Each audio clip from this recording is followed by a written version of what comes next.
একটা ঐতিহাসিক মুহূর্ত যখন ঢাকা বিশ্ববিদ্যালয়ের ছাত্রছাত্রীরা রাত্রেবেলা নেমে আসলেন রাস্তায়, এবং সেই স্লোগানটা সেই ঐতিহাসিক মুহূর্তে যখন দেয়া শুরু হলো, তুমি কে আমি কে রাজাকার রাজাকার, কে বলেছে স্বৈরাচার স্বৈরাচার, তারপর থেকে তো আসলে মোড় ঘুরে গেল ওই পুরো ব্যাপারটার।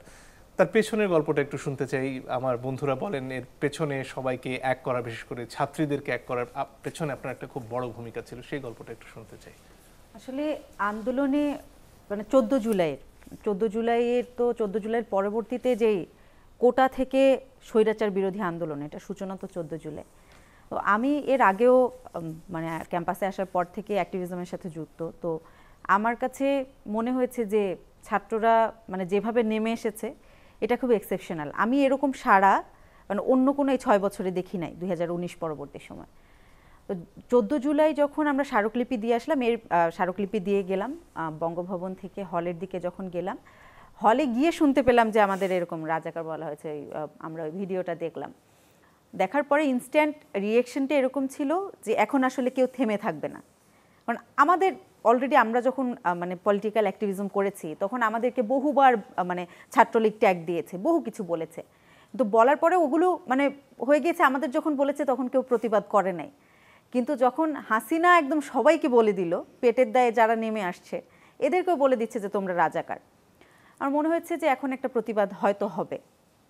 তারপর এখন হলে হলে একটা ভয় ছিল যে প্রত্যেকটা হলে ছাত্রলীগ অনেক বেশি সংগঠিত, নেমে আসবে কিনা সবাই, ছেলেরা নেমে আসবে কিনা, এটা নিয়ে সব থেকে বেশি সন্দিহান ছিলাম আমরা। কারণ ওই হলগুলোতে ছাত্রলীগ যেভাবে দখল করে রেখেছে, ছাত্রী হলগুলোতে এটা ছিল না।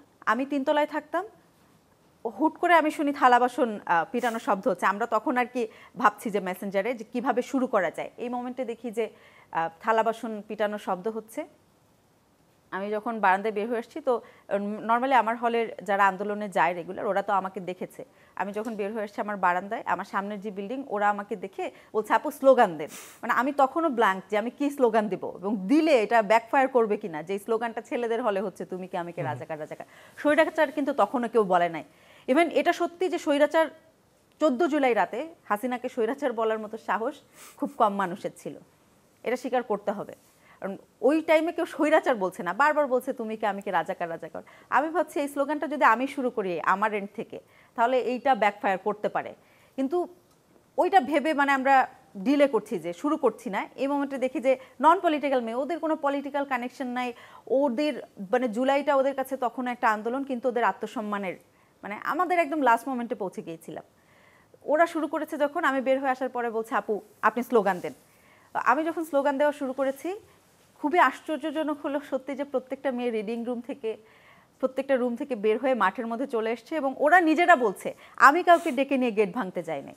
একটা অভূতপূর্ব স্বতঃস্ফূর্ততা মানে ছিল এটা আমি বোধহয়। এখনো পর্যন্ত আমার গুজবাম্প হচ্ছে যে আমি বলছি